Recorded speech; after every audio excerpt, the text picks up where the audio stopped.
물고기 뱃속에서 이제 육지로 나오게 된 요나는 하나님께로부터 두 번째 기회를 얻게 됩니다.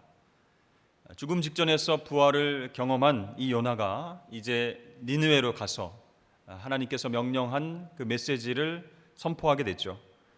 그 내용은 40일이 지나면 니느웨 성읍이 무너질 것이다 라고 하는 아주 단순하고 간단한 메시지였습니다. 그런데 놀랍게도 이 메시지를 들은 니느웨 왕과 백성들이 그 말씀에 반응합니다. 금식하고 회개하고 제 위에서 무릎을 꿇고 하나님 앞에 엎드려 기도하는 그런 회개의 운동이 벌어졌습니다. 그 광경을 지켜본 요나의 반응은 어떻습니까? 오늘 말씀해 보니까 요나가 매우 싫어하고 성내며 이렇게 나와 있습니다. 왜 그렇게 요나는 화가 났을까요?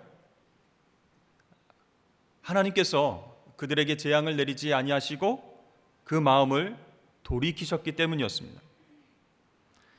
요나는 니느웨의 이 회개 운동을 바라보면서 이것은 위선과 가식의 행동이다 이렇게 생각했던 것 같습니다. 그들은 이방인들이었죠. 전쟁을 즐기고 사륙하고 또 끔찍한 모습으로 우상을 섬겼던 하나님의 언약 밖에 있는 그런 사람들입니다. 그런데 하나님께서 심판하려던 뜻을 돌이키신 것, 그것이 도저히 이해되지 않았던 것이죠. 자, 선택받지 못한 이 이방인에게 하나님의 놀라운 구원의 은혜가 임한 것이 너무나 혼란스럽고 화가 났던 것입니다.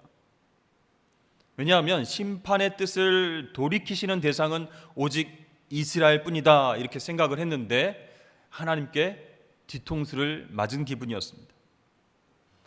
마치 우리가 북한을 위해서 기도했을 때에 하나님께서 그 땅을 불쌍히 여기셔서 심판 대신 구원을 주셨다라고 상상을 해보십시오.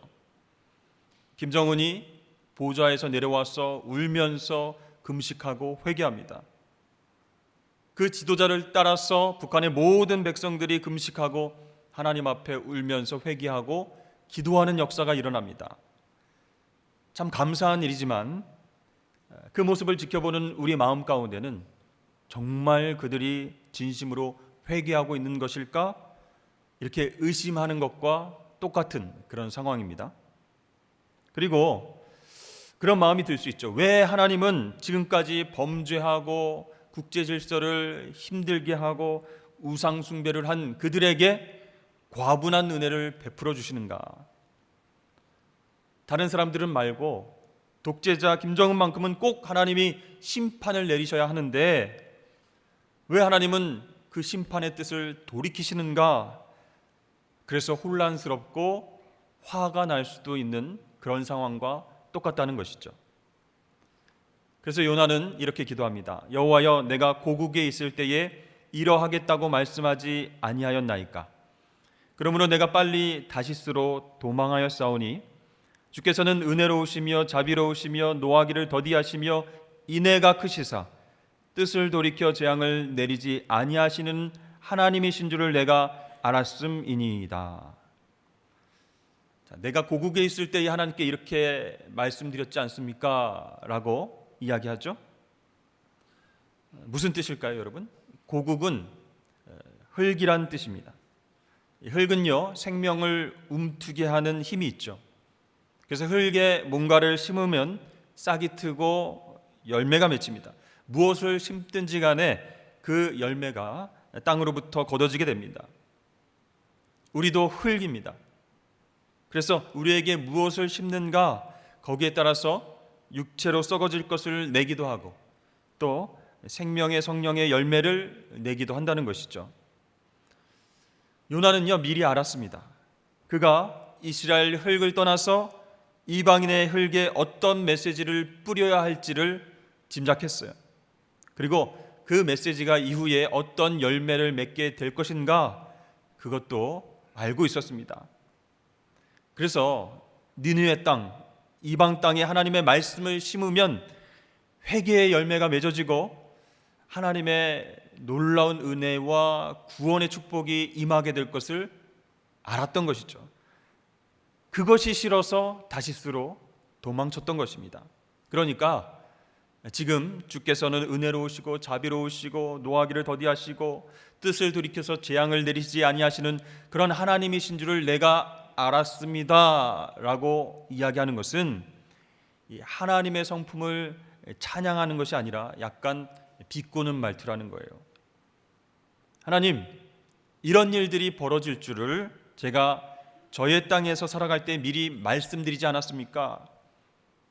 니느웨 땅까지 가서 심판의 메시지를 전하면 무슨 소용이 있겠습니까? 그들이 회개한다고 굵은 벼옷을 입고 꿇어 앉으니까 하나님께서 마음을 돌이키지 않으셨습니까?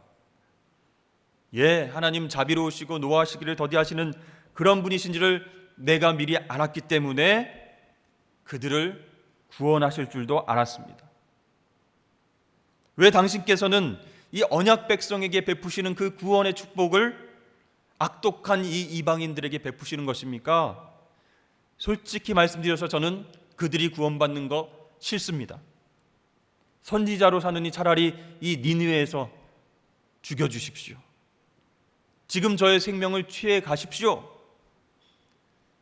여러분, 요나는요, 공의의 하나님이 아니라 은혜의 하나님 때문에 지금 화가 나 있습니다. 하나님께서 베푸시는 그 은혜와 구원은 이스라엘 백성들이 누려야 할 것인데 왜 악독한 이방인들, 멸망당하고 심판받아야 할 그들이 하나님의 긍휼의 은혜를 입습니까? 자존심 상합니다. 차라리 저의 생명을 취해 주십시오. 여러분, 선지자가요, 하나님께 감히 이런 기도를 올려드릴 수 있겠습니까? 그러나 요나는 하나님께 실망하고 분노해서 니느웨 성읍으로 쳐들어가 가지고 불을 지르고 칼을 꺼내서 그들을 찔러 죽이지 않았습니다. 하나님 대신 심판과 재앙을 실천하지 않았다는 것이죠. 단지 지금 자신의 마음을 솔직하게 하나님 앞에 기도로 아뢰고 있습니다.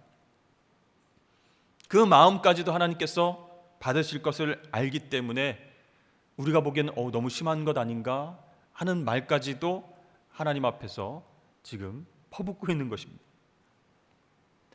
아마 선지자로서 자존심도 상하고 혼란스럽기도 하고 힘들고 지친 마음에 울면서 아마 기도하지 않았을까 그런 생각이 듭니다. 하나님, 정말 이러시려고 나를 물고기 뱃속에서 다시 꺼내서 메시지를 전하게 하셨나요? 꼭 그렇게 저를 그 이방인의 구원의 도구를 그렇게 쓰셔야 했습니까? 여러분, 요나는 선지자입니다. 하나님께서 생명의 주인 되심을 잘 알고 있습니다.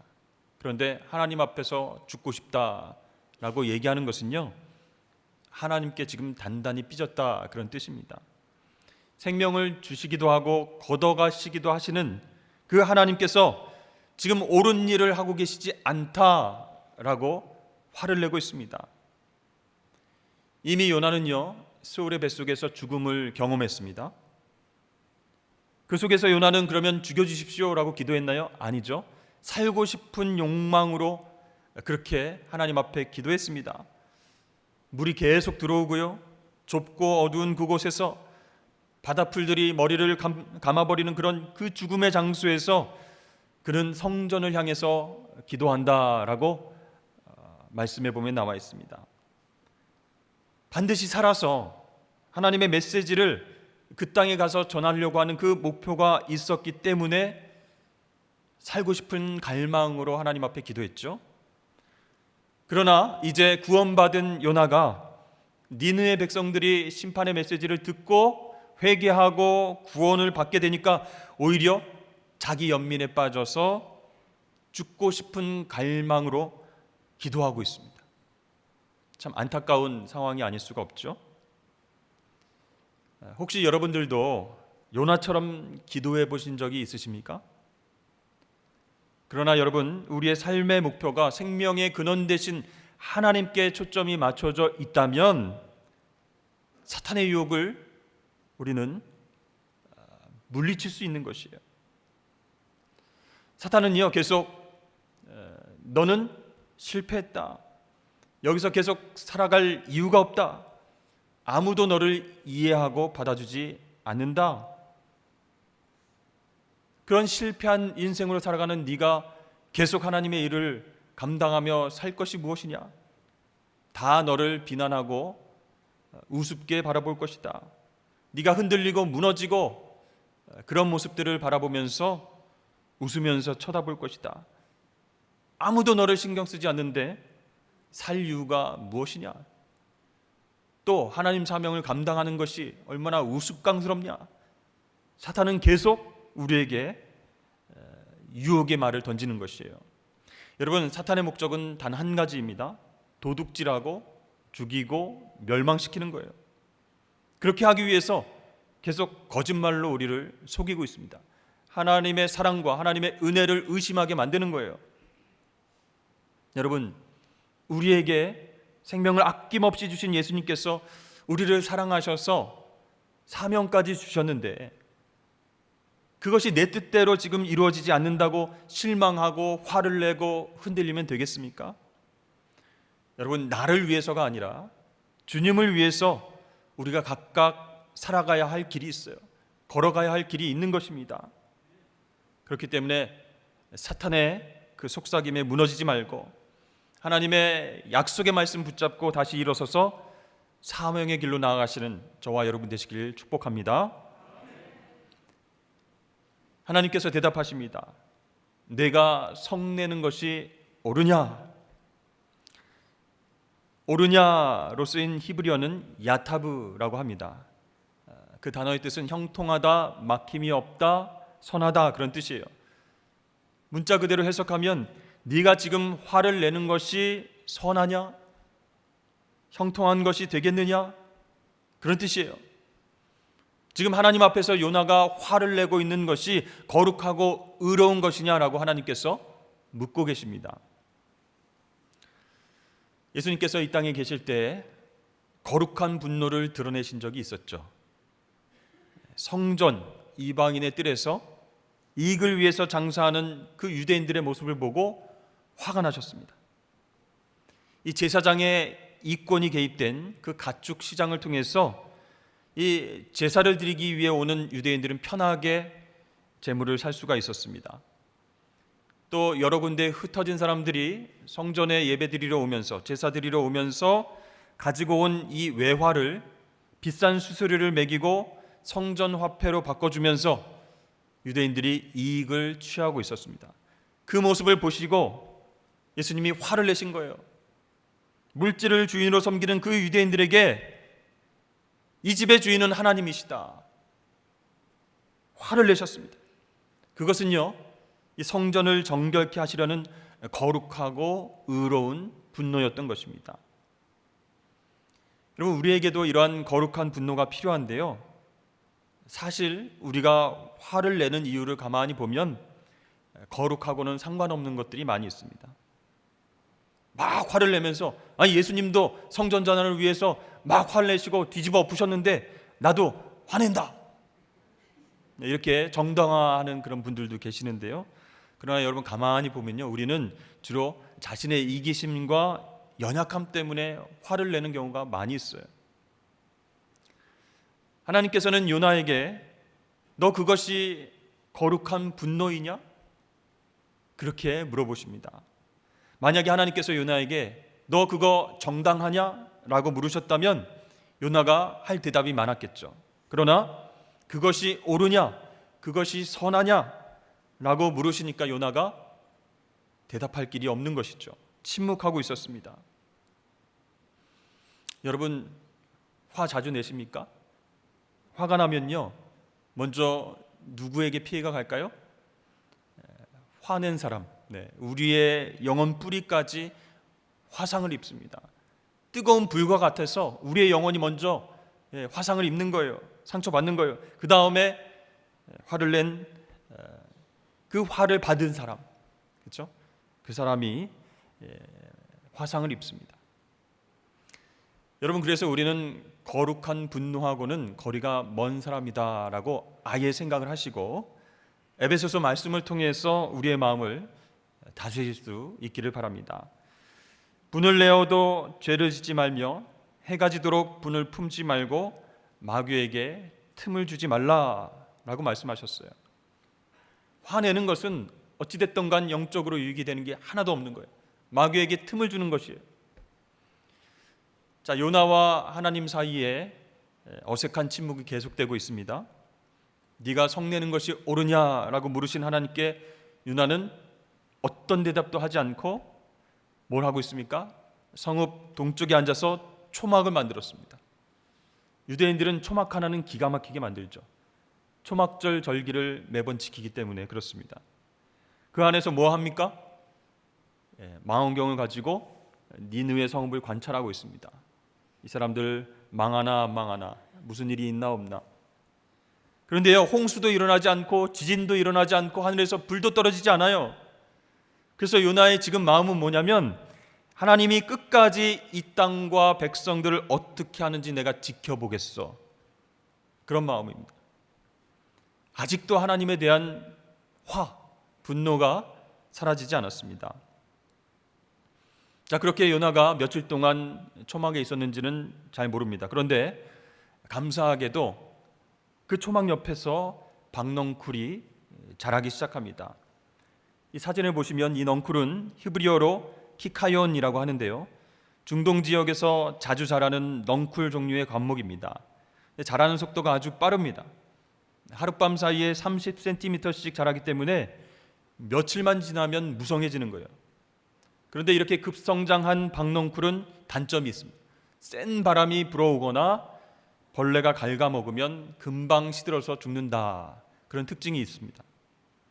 아무튼 이 박넝쿨이 잘 자라서 요나의 초막을 시원하게 가려주는 그런 그늘 역할을 해주고 있는 것이었죠. 자, 요나 입장에서 보면 이런 그늘을 얻은 것이 얼마나 감사합니까? 얼마나 다행입니까? 막 하나님 때문에 분노하고 화를 내면서 씩씩거리면서 온몸이 막 불덩이 같은데 뜨거운 햇빛까지 맞아가면서 니느웨 성읍을 관찰하자니 너무 힘들었는데 박넝쿨이 막 자라나서 그늘을 만들어주니까 너무 좋았던 거예요. 그래서 요나는 오랜만에 넝쿨 그늘 아래에서 이어폰을 꽂고 음악을 들으면서 눈을 감으면서 시원하게 그 그늘을 즐기고 있었습니다. 여러분, 이 박넝쿨 누가 주셨습니까? 하나님께서 예비하셨죠. 하나님이 주신 겁니다. 하나님 여호와께서 박넝쿨을 예비하사 요나를 가리게 하셨으니 이는 그의 머리를 위하여 그늘이 지게 하며 그의 괴로움을 면하게 하려 하심이었더라. 요나가 박넝쿨로 말미암아 크게 기뻐하였더니. 자, 하나님께서 이 박넝쿨을 보내주시고 이것을 통해서 요나의 고통을 줄여주시는 거예요. 그 분노로부터, 화로부터 건져내셔서 하나님의 마음을 이해하게 하시려고 하나님께서 예비하신 것입니다. 그러니까 하나님께서 요나에게 말씀 대신에 쓰신 편지가 바로 박넝쿨 편지라는 겁니다. 네가 화를 내는 것이 과연 옳은 것이냐? 내가 너에게 보낸 박넝쿨을 자세히 한번 살펴보아라. 이 넝쿨로 인해서 너는 초막에서 시원한 그늘 아래 기뻐하고 있지 않았니? 마찬가지로 죄악 때문에 괴로워하는 니느웨 성읍이 박넝쿨처럼 예비된 너 요나를 통해서 구원받았을 때 나도 크게 기뻐했다. 내가 박넝쿨을 예비했듯이 내가 너를 니느웨 땅에 예비했는데 너는 왜 화를 내는 것이냐? 그렇게도 싫어할 일인지 다시 한번 생각해 보아라. 너를 사랑하는 하나님이 이렇게 해서 편지를 쓰신 거예요. 근데 요나는 뭐 하고 있어요? 이어폰 끼고 눈을 감고 머리를 흔들면서 그 그늘 아래서 박넝쿨 편지를 읽는 듯 마는 듯 했습니다. 근데요, 그 다음 날 박넝쿨은요 벌레로 인해서 시들어 다 죽게 됩니다. 그래서 그늘이 없어진 거예요. 동시에 뜨거운 동풍이 불어왔고요, 햇볕이 요나의 머리 위에 내리쬐었습니다. 그런데 여러분, 이것들은 다 하나님께서 예비하신 것들이에요. 이 작은 그 벌레 때문에 요나의 잠시 동안의 기쁨이 무너지게 됩니다. 다시 고통이 시작되는 거예요. 그때 하나님께서 먼저 말씀을 걸어오십니다. 요나야, 이 박넝쿨로 말미암아 네가 성내는 것이 어찌 옳으냐? 그때 요나는 침묵하지 않고 대답하죠. 사는 것보다 죽는 것이 낫습니다. 내가 성내어서 죽어도 옳습니다.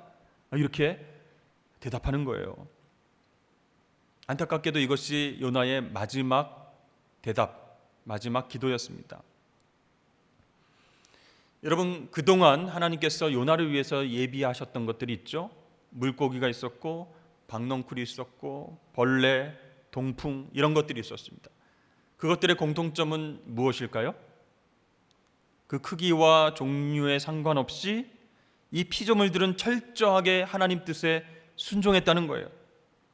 하나님 뜻에 모두 항복해서 그렇게 움직였습니다. 그런데 여기에 있는 한 사람 요나만 하나님께 쓰임받기를 거부하고 있는 거예요. 요나를 위해서 쓰임받은 것들은 모두 다 하나님을 적극적으로 붙잡았는데, 순종했는데 요나만 지금 하나님 앞에서 수동적이에요. 그리고 힘없이 죽여달라고 이야기하고 있습니다. 여러분, 이런 상황을 가만히 묵상해 보면요, 요나가 왜 이럴까? 아니, 지금이라도 고향으로 돌아가면 되지 않을까? 왜 요나는 니느웨를 떠나지 않고 그 언덕 위에 초막을 짓고 그 안에 들어가서 왜 거기서 떠나지 않고 죽여달라 이렇게 말하는 것일까? 니느웨에서의 선지자 역할은 끝난 거 아닙니까? 임무는 끝났지 않습니까? 메시지를 전하고 심판을 받던 구원을 받던 자기의 임무는 끝난 거예요. 결과가 어떻게 되든 그것을 떠나면 되는데 요나는 초막을 떠나지 않고 거기에서 버티고 있습니다. 여러분, 요나의 속마음은 과연 무엇일까요? 하나님께 마지막으로 화를 내면서 이야기한 그 대화를 제가 각색해 보았습니다.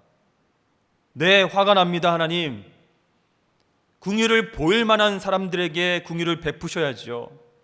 나중에 그들이 어떻게 나올 줄 누가 알겠습니까? 지금도 잔인하기로 유명한 그 아수르인들이 나중에 이스라엘을 어떻게 짓밟을지 공격할지 모르십니까? 제가 그래서 처음부터 여기 오지 않으려고 도망쳤습니다. 하나님, 저 니느웨 성읍이 뭐가 그렇게 아까우십니까? 한마디로 구원할 가치가 없는 자들입니다.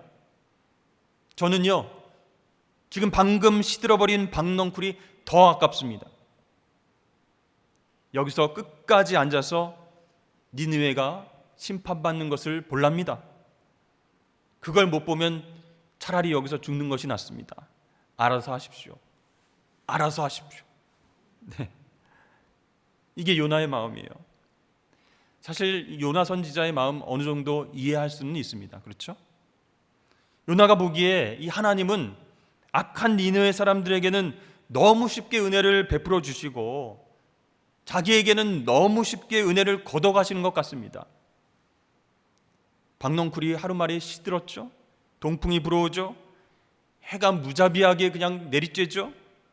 그래서 요나는 하나님의 은혜 없이는 못 살겠구나. 은혜 없이 사는 것이 참 힘들구나. 그것을 깨닫기는 합니다. 그런데 속상한 마음도 올라오는 거예요. 하나님, 저들에게, 저 이방 족속들에게 계속 은혜를 주시렵니까? 나한테는 잠깐 박넝쿨 은혜를 주시고 걷어가시면서 왜 저들에게는 큰 은혜를 주십니까? 차라리 내 생명도 걷어가십시오.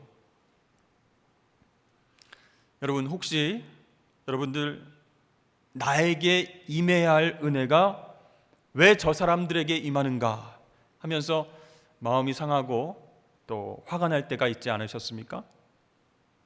특별히 내가 싫어하고 내가 거부하는 사람들에게는 하나님이 놀라운 은혜와 구원의 축복을 주시는 거예요.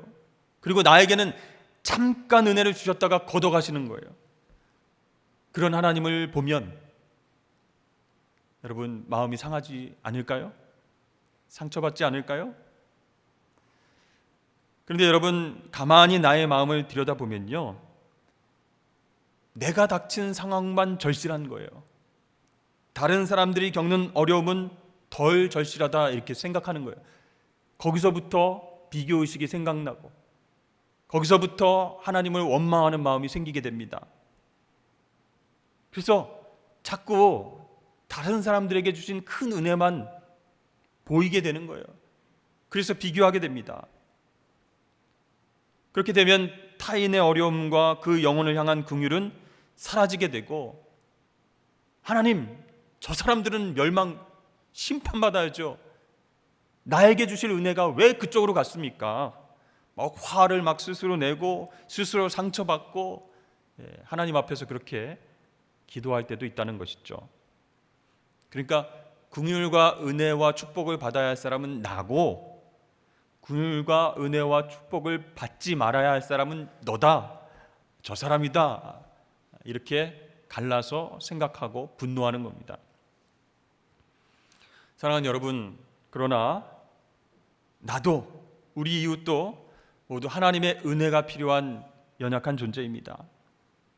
하나님의 은혜가 나뿐만 아니라 이웃에게도, 특히 내가 생각하기에 정말 벌받아서 마땅한 그 이웃에게도 꼭 필요한 것임을 깨닫는 사람이 정말 복된 사람인 줄로 믿으시길 바랍니다. 여러분이 있는 곳이 어디입니까? 뜨거운 햇빛이 내리쬐는데 그늘 한 점 없는 사막과 같은 곳에 여러분 계십니까? 그러나 여러분, 그곳에 거할 수 있는 것도 하나님의 은혜임을 기억하실 수 있길 바랍니다. 지금까지 하나님께서 여기에 내가 서 있을 때까지 베풀어 주신 은혜가 얼마나 많이 있어요. 요나를 위해서 예비하신 것들이 얼마나 많이 있습니까? 물고기와 박넝쿨과 벌레와 동풍과, 그렇죠? 그 은혜를 쉽게 잊지 마시길 바랍니다. 하나님의 은혜를 비교하지 마시고 기억하실 수 있길 바라요. 그래야 여러분, 하나님 말씀에 다시 순종할 수 있고 그때 우리에게 감사가 회복될 줄로 믿습니다. 하나님께서 요나에게 이제 마지막으로 말씀하십니다. 여호와께서 이르시되 내가 수고도 아니하였고 재배도 아니하였고 하룻밤에 났다가 하룻밤에 말라버린 이 박넝쿨을 아꼈거든 하물며 이 큰 성읍 니느웨에는 좌우를 분별하지 못하는 자가 12만 명이요 가축도 많이 있나니 내가 어찌 아끼지 아니하겠느냐 하시니라. 자, 하나님께서 그들을 어떻게 했다고요? 아끼셨다라고 말씀하셨습니다. 요나 자신이 수고도 안 하고 재배도 안 한 그 박넝쿨을 아낀 것과는, 그것과는 비교할 수 없을 만큼 하나님이 그들을 아끼고 있다라고 말씀하신 거예요. 여러분, 아끼다라고 하는 단어는 불쌍히 여기다, 그런 뜻이 있습니다. 요나는 박넝쿨이 정말 측은하고 아깝고 불쌍하고 그렇게 느껴졌어요. 그런데 하나님은 그 박넝쿨 편지를 통해서 그렇다면 니느웨 성읍은 나에게 어떤 존재이겠느냐 이렇게 묻고 계십니다. 내 편지 제대로 읽어봤느냐? 니느웨에는 좌우를 분별하지 못하는 자가 12만 명이다. 내가 어찌 그들을 아끼지 아니하겠느냐? 여러분, 이 하나님의 말씀은 골고다의 십자가를 떠올리게 합니다. 하나님 은혜의 절정, 긍휼의 절정, 우리를 아끼고 불쌍히 여겨주심으로 하나님께서 예비하신 구원의 통로가 바로 십자가인 줄로 믿습니다. 그런데 그 십자가, 하나님의 긍휼은 이스라엘뿐만 아니라 모든 민족에게 해당되는 구원의 통로라는 거예요. 우리가 싫어하고 미워하는 그런 민족이든 상관이 없습니다. 북한이든 일본이든 중국이든 이 하나님의 은혜는 특별한 사람과 특별한 민족에게 주어지는 것이 아니라 죄악된 우리 모두에게 주어지는 것이기 때문입니다. 사랑하는 여러분, 오늘 요나의 말씀을 통해서 마음을 넉넉하게 넓히실 수 있기 바랍니다. 우리는 하나님의 은혜로 먼저 십자가 사랑을 받은 사람들이에요. 그 사랑받은 우리가 이웃을 똑같이 사랑하고 용서해야 되지 않겠습니까? 여러분, 오늘 여러분의 니느웨가 무엇입니까? 그것이 무엇이든 간에 그 니느웨를 용서하고 끌어안으시기를 축복합니다. 요나처럼 니느웨 언덕에서 초막 짓고 고향으로 돌아가지도 않고 어떻게 되는지 심판되는지 관찰하고 분노하고 속상해하지 않기를 바랍니다. 하나님의 은혜가 특별한 사람에게만 임한다고 비교하고 투덜거리지 말아야 됩니다. 그래서 우리는 하나님께서 손수 쓰신 이 박넝쿨 편지를 통해서 또 십자가 편지를 통해서 그것을 꼼꼼히 읽고 하나님의 사랑의 마음을 헤아리실 수 있기를 바랍니다. 그래서 여러분의 니느웨 언덕이 골고다 언덕으로 변하길 축복합니다. 그 십자가 은혜로 우리의 가족을, 또 내가 미워하던 사람을, 상처 준 사람을 용서하고 포용하고 더 사랑하실 수 있는 저와 여러분 되시길 주의 이름으로 축원합니다.